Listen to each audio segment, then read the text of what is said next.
Good evening, you're watching Nation at 9. I'm Uday Pratap Singh. Our big focus this Saturday evening, rattled by global isolation, Imran Khan, Prime Minister of Pakistan, went on a bizarre rant at the United Nations. Imran's frustration was palpable from his body language.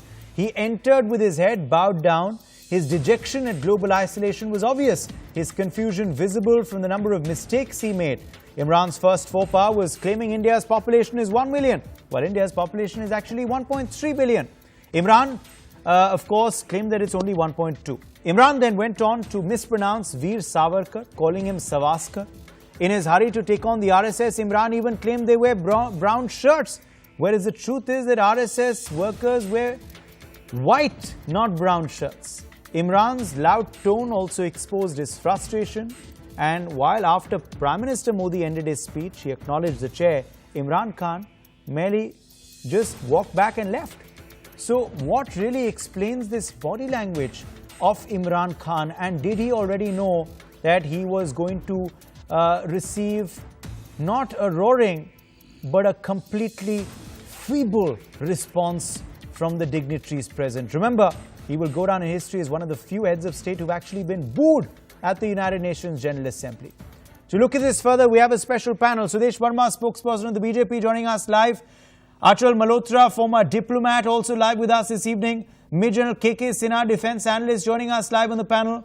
Sumit Peer, political analyst, is live with us on the broadcast. Deshrata Nigam, political analyst, is also joining us live this evening. And we'll also get him to weigh in on what Imran Khan had to say about the RSS when he went on a wild rant, and I'm sure went completely off script while speaking yesterday. But come in here, Sudesh Verma of the BJP first, because the two speeches were billed as a big face-off between India and Pakistan yesterday. But what we saw yesterday, sir, was a complete contrast. While Prime Minister Modi's speech received a huge, reception, with people applauding him at the UN, and we're seeing the kind of welcome that is being accorded to him even as we speak. These are live pictures coming in, with the public gathering to serenade the Prime Minister for his address at the United Nations General Assembly, where Sudesh Verma, he spoke on his world vision. Yeah. He spoke on peace. Yes. And contrast that with Imran. And you see, this is why people of this country love the Prime Minister. Actually, I don't know whether there was a script, but it looks as if the perfect script was played to perfection, and it never happens. There was nothing wrong, not a single glitch in the whole script. And you see the way, big takeaway, because this was the first time after abrogation of 370 that Indian Prime Minister was going abroad, and the Western interests that tried their best, but Indian side emerged victorious in trying to convince people of the world leaders and average people, opinion makers, that yes, what India has done is correct as per the constitution, and Pakistan has no locus standi. And you see, Pakistan got completely isolated on the issue of terrorism, and the huge, big Indian community that has a muscle that it can flex when the time comes. This was also demonstrated like never before. There's hardly a community that can organize such a gathering in the United States. Pakistan is no match. We are 10 times more than Pakistanis in the United States. So all these things, and when Prime Minister goes out, he tries to ensure that taxpayers' money on which he goes, the taxpayers get the maximum, the country gets the maximum, and that is the big takeaway in terms of the bilateral agreement signed, in terms of what we get in the energy sector, And this is something which world leaders should know, that you don't go on a junket. PM has never been on a junket. He doesn't take leave also. And on Diwali also he goes and, spends time with the army people. So here is a Prime Minister completely committed to the nation. And that is why you see such a salute being given to him. That not that he needs it. People are saying, yes, you have done a splendid job. Keep doing it. We are with you. Because what binds, you must understand, your people who are watching must understand what binds the BJP together is the ideology of nationalism. It's one country, strong country, and that is what brings us together. We all share different kind of opinions, but when it comes to nation, we are all one, and this is what the Prime Minister has shown to the whole world. And I wonder if, and it will be very interesting to get that feed whenever it comes in of the reception that Imran Khan receives, Deshat Nigam, back when he lands, if we can compare that with what we're seeing on our screens right now.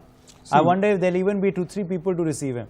No, there may be more because terrorists might come there to receive him. You know. Half his size will land. You might find about 2,000, 3,000. Half his size will land up to thank him after they've got him 1,50,000, I think, of pension. You might find more terrorists out there to welcome him. And look at the Prime Minister still does not look like that he's tired. And he's going to go on a 9-day fast without water, Navratri, which he does every year. Incredible. And it appears that he's made of rare elements. You know, we've all heard rare elements in chemistry, and that resolve can only come if a person is made of something extraordinary. And look at what Imran Khan was saying at the UNGA. It appeared like a radicalized Maulvi who's issuing a fatwa on behalf of terrorists. This is what he reduced to UNGA, and that is where he was booed also when he talked about picking up a gun. So I don't think any leader has been booed. And Pakistan was also exposed by a Bangladesh Prime Minister who was very clear in saying what genocide was committed by Pakistan in the erstwhile limb of the Pakistan, which is now an independent country called Bangladesh. So let us be very clear. His ranting about RSS, I am so shocked and surprised, you know. I was at a function today where Krishna Gopalji was initially said, why should we respond to such kind of a thing? But then on a light-hearted manner he said that he's not against RSS. He's against India. His anger is against India. His misplaced priorities are against India. And therefore, he thinks RSS and India are synonymous. That is what it appears that the country has now accepted RSS, and the two are synonymous. Okay. He also said that he should continue ranting about and RSS. Sumit Peer, in fact, as I was just telling our viewers in my opening statement that, you know, his body language exposed what he was feeling. He was not confident of what he was saying. It seemed that perhaps he'd been dictated a script by someone, by the powers that are controlling him. And he was fumbling, he was mispronouncing sentences, his body language was very strange. Some people are even going on to say that maybe he was on substances. But, you know, in any case, I think his body language and all of this displayed that he didn't know what he was saying.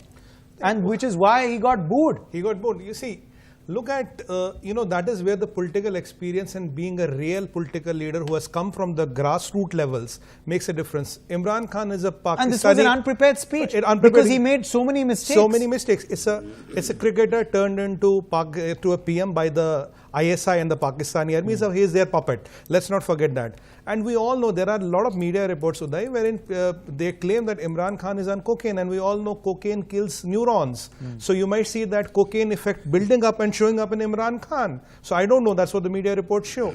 But look at the Prime Minister, look at our Prime Minister. He talked about 4 things. He talked about health, climate, terrorism, and reaching out to the marginal people of the world. He was a real true world leader talking about global issues. Now when you compare it with our Mr. Imran Khan Niazi, who is the nephew of General Niazi, I think he should go and take a lot of lessons from his uncle. Where did he do the biggest ever surrender in the army? Why his Pakistan army has lost all the 4 wars they have fought, and what of a good army they are. Let's not get into that. What does he talk about? He talks about conventional war, nuclear war, bloodbath. He talks about, picking up a gun. And that is, and he brings down the UNGA to what Nigam Saab said is like a hate speech. He is a Prime Minister of a country. He's supposed to talk about global issues and see how his country can contribute to the global issues. Our Prime Minister, he meets the CEOs, or he meets the 40 CEOs. He gets the Goalkeeper Award. He meets the 16 energy majors of the USA. He does the Bloomberg Summit. He meets Prime Minister. He meets the President Rouhani from economics, politics, diplomatics, and he does the Howdy Modi. Uday, getting 50,000 people in a stadium in US, it's even impossible for Donald Trump. And we are, it's US. It's not India. So getting those 50,000 people and the kind of reception he got. And what did the PM right now said? He said whenever he met every world leader, the first thing they said, Howdy Modi. The Howdy Modi has become a global thing. It's no longer an American thing. And we all Indians should be very well proud of our Prime Minister and what he has achieved on the world stage. And Major General K.K. Sinha, there are some though even in India, who are commending Imran Khan, who are congratulating him for shedding all pretense, for finally, dismissing the mask of any sort of pretense or any sort of a cover-up, and finally speaking like the head of state of a terror nation like Pakistan. He spoke like a jihadi when he said he would have picked up the gun. He was threatening war on a platform like the UNGA. When Prime Minister Modi was speaking of peace, he was saying that we will fight if push comes to shove and we have nuclear weapons. And he also went on to say there will be terror attacks in India. I mean, this was the head of a terror outfit, it seems, speaking, and not a head of state. Major General Sinha.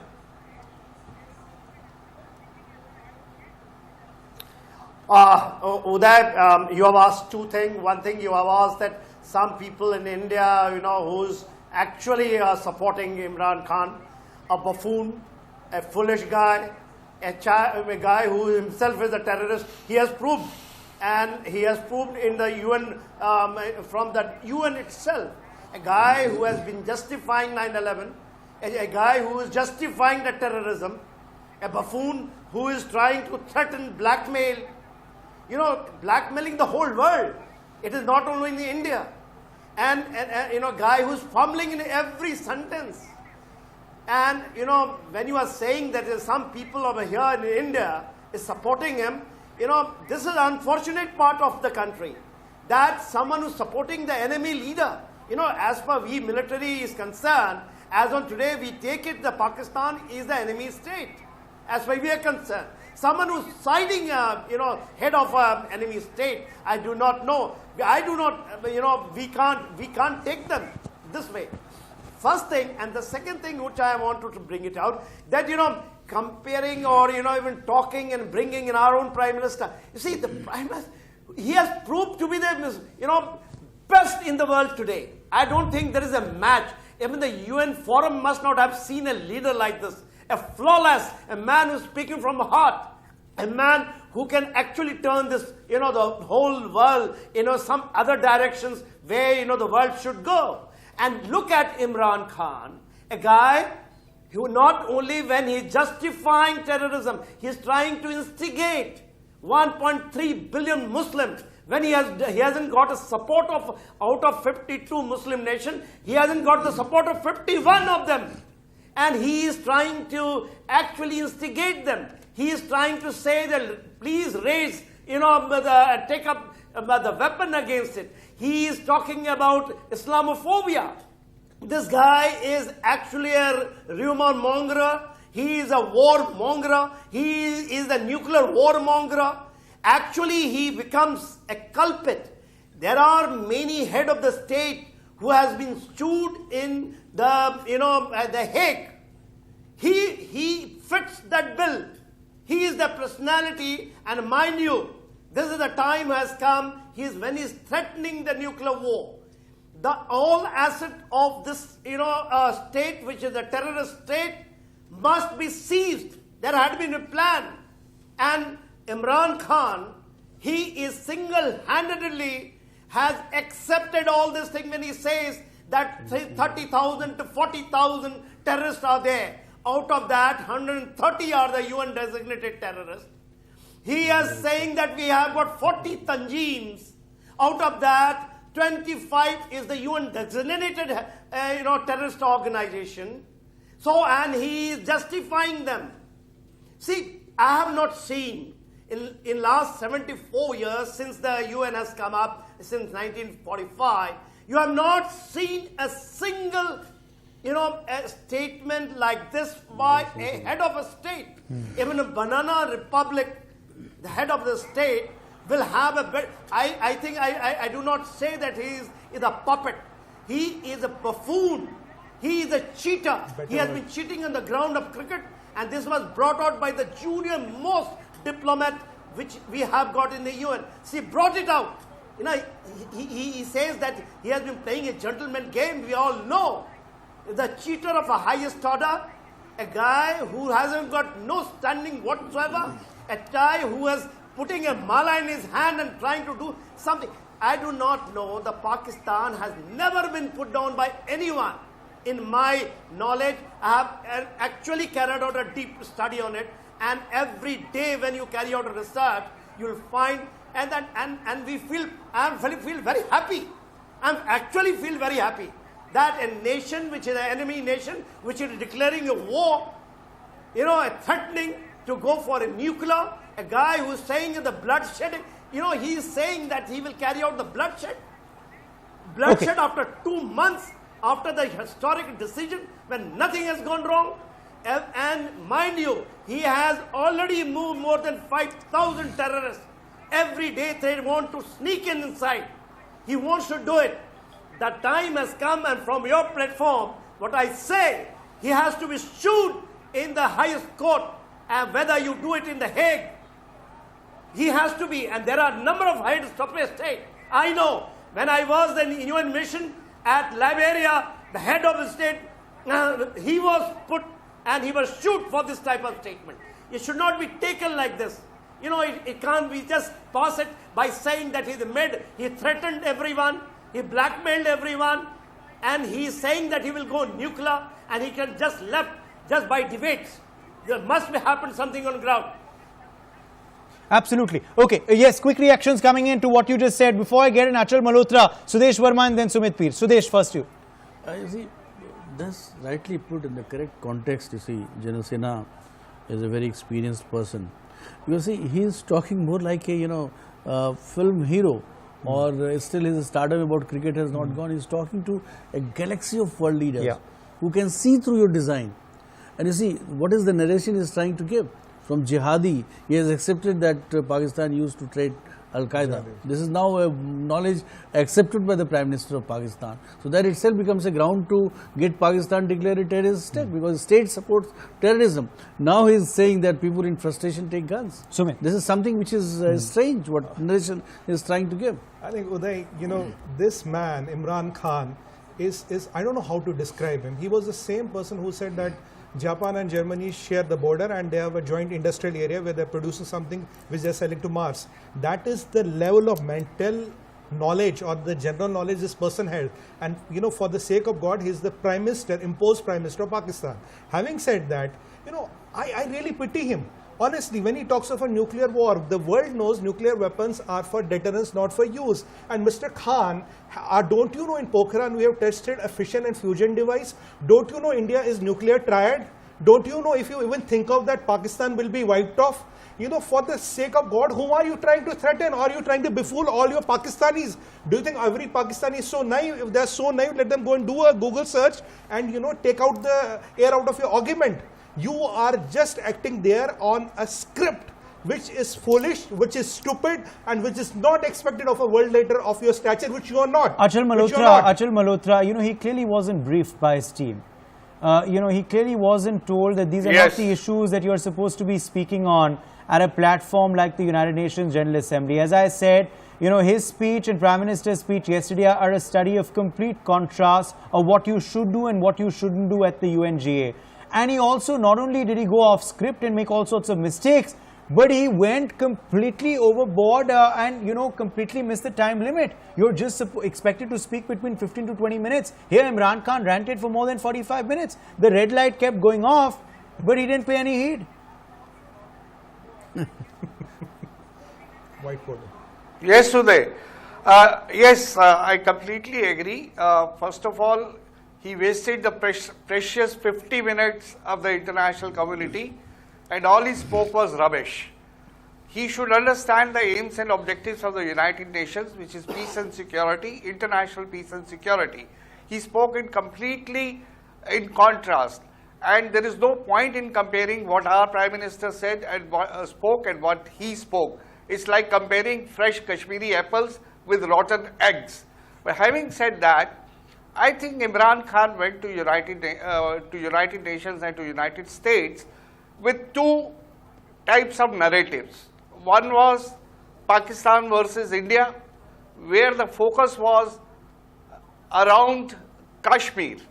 Here he wanted to project a fake and a false narrative that India was grossly violating the human rights of Kashmiris, and the Kashmiris were as if in a freedom struggle mode, and here was the Pakistan, and here am I, the self-appointed ambassador of Kashmiris, and something must be done by the international community. International community must intervene so that the situation doesn't worsen, and tomorrow, and he went on to even threat that if the restrictions are not lifted, and if the things don't become normal, Kashmir will explode, indirectly saying they will be doing everything possible to create disruption in Kashmir.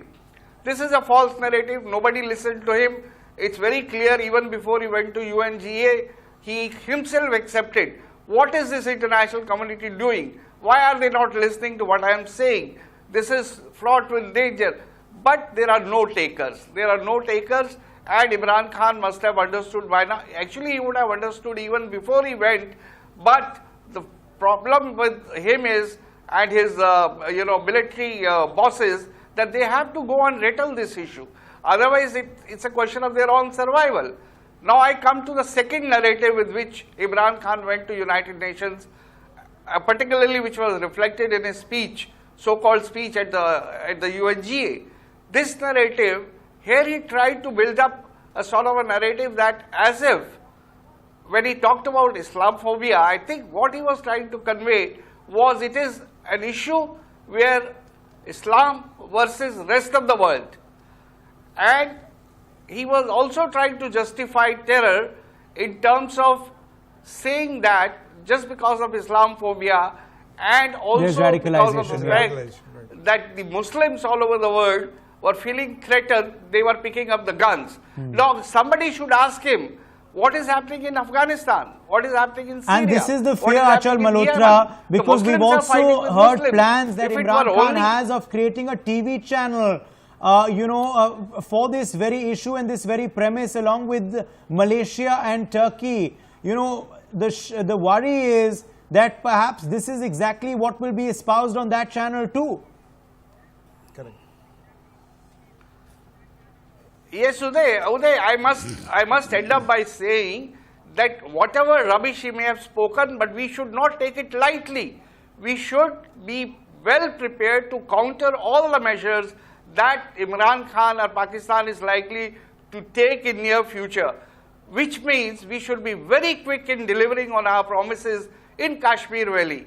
Unless there is a genuine development in Kashmir happening, if the people of Kashmir are not happy, there is every possibility that Pakistan may succeed to a certain extent in exploiting the situation. So here we should take his warning very seriously. We should not just wish it away as something nonsense coming from an idiot. Come in here, Sudesh. Come in here, Deshat Nigam. In fact, Deshat Nigam, we saw, of course, Imran Khan once again try and internationalize Kashmir issue. Although he has said also, at another forum in New York, that he's failed in internationalizing the Kashmir issue. No one is paying any heed to his utterances, and that's the reality that there's egg on Pakistan's face. But he once again tried it nonetheless at the United Nations General Assembly as well. And, in that rant against India, he really got personal. How do you see the remarks that he made on the RSS? How do you see the remarks that he made while quoting the Congress? Former Home Minister. How do you see the remarks that he made against Narendra Modi personally as well? See, we know Pakistan is bankrupt and the Prime Minister is intellectually bankrupt. So That's a good one. So everything is converging to a point. That's not a forum where you get personal. Leaders don't get personal. Leaders talk about issues. Leaders talk about problems. Leaders talk about finding solution to those problems. But nothing came from the Prime Minister of Pakistan. And at the same time, if you look at, he used 49 minutes because he knew he's not being able to convince people. If you have a point and you have a good point, you can convince in 5 minutes. He crossed the time limit, more than double. 49 minutes is a hell of a time at the UNGA, when our Prime Minister only spoke for 17 minutes and was able to put his point across. And getting personal about the Prime Minister, of the RSS, and saying that Hindus were the ones who started suicide bombing. Those are the kind of narratives he was trying to build. He was probably trying to convince his own constituency in Pakistan, which is highly radicalized, full of terrors, because the terror groups are the ones who are running that country, promoted by the Pakistan army, created by Pakistan army. So, and we all know that Bajwa has got 3 years extension, and we never know what will happen to the I think that's another Pakistani point to Prime be Minister. considered, Major General Sinha, as to who he was addressing. He certainly wasn't addressing UNGA and the diplomats and leaders there. So who was he addressing? Was he addressing radicals? Was he addressing terrorists? Was he addressing his domestic audience back home? Was he addressing the Pakistani military and the ISI?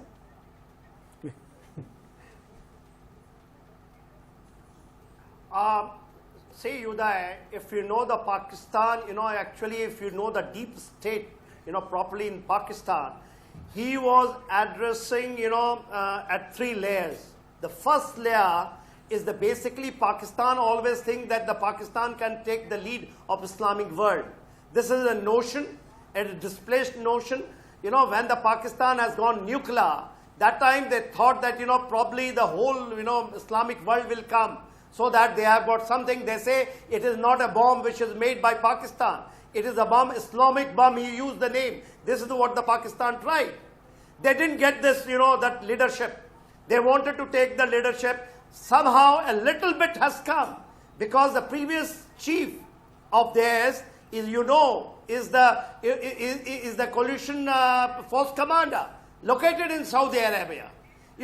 They have able to move in that directions. But no one bought it. Today, he is trying to again, when you are saying that he wants to open a TV channel, which is Islamic TV channel, may not be like Al Jazeera or something like that, but something, which is radicalized channel.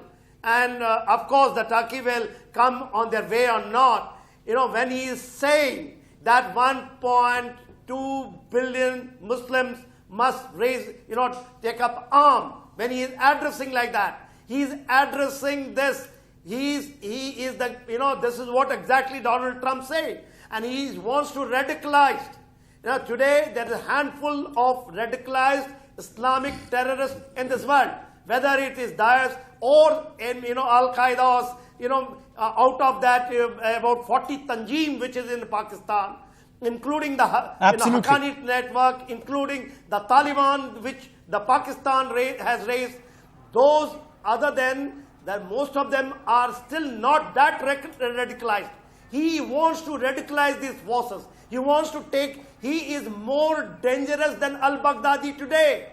You take it, and he has got the forum, he has got the stage of United Nations. He did it from there. And that's why I say he is to be, people has to put the head together, work, and has to be declared a terrorist. Okay, Sumit, quickly, I have to take a break then. Yes, Sumit. Proof. I think the most important point which is both is here, audial. Uday, is Imran Khan trying to bring in Islamophobia into UN. Why is he doing it? Because what Nigam Saab said, out of 52 countries, 51 are not supporting him. He wants to be the self-imposed messiah of the Islamic world, and he is bringing them to a factor. Look, there is a lot of suppression against Muslims in Kashmir. So, though, what did the Muslim world do? UAE gives Prime Minister Modi the highest civilian award, who is the 3rd leader to get it. Saudi Arabia has conferred awards on Modi ji. That's besides the point. Now, Imran Khan is playing a very dangerous game, imposing himself as the messiah of the world. What is he trying to do? He is trying to get these Islamic countries together, use Islamophobia to go and target India and instigate jihad and justify jihad. And what point I want to make, Uday, here is, why doesn't Mr. Imran Khan go and talk to his best friend China? They have detained 4 million Uyghurs, 4 million Uyghur Muslims in Xinjiang province on That's some, what people are asking. On some stupid when he can talk about Muslims in Kashmir, why not Muslims in China? 4 million have been detained on some stupid facial algorithm. Facial algorithm tells it this Muslim can be a threat to India, so retain him. So they are not able to have beard, they cannot have rosas. At the end of the day, their imams are done. They have been brainwashed. Why is Imran Khan silent on that? How many what is his right now? What how many heads of state can claim, can boast to have been booed, at the United Nations as Imran Khan was? So embarrassing. Yes, Sudesh. Uday, actually one of the biggest takeaways from this visit of Modi ji has been that we have prevented Kashmir from becoming a religious issue. Absolutely. You know, actually, Pakistanis tried, even when this Howdy event happened, to have some demonstrations, and they tried to mobilize people on religious ground. Yeah. Something which the Americans would never appreciate, because the buses were allowed to be stationed at the mosque, and from there people could go. Even after that, you see, they could not get the kind of gathering which they anticipated. And people who came, they were actually, some of them were non-Muslims. So we have completely taken it. This would be a slap for those within the country also, those who try to, people like Asauddin Owaisi and others who say that, you know, it's Hindu versus Muslim. It's not that. We have said not at all. And it is a question of India's integrity, India's sovereignty over its own territory.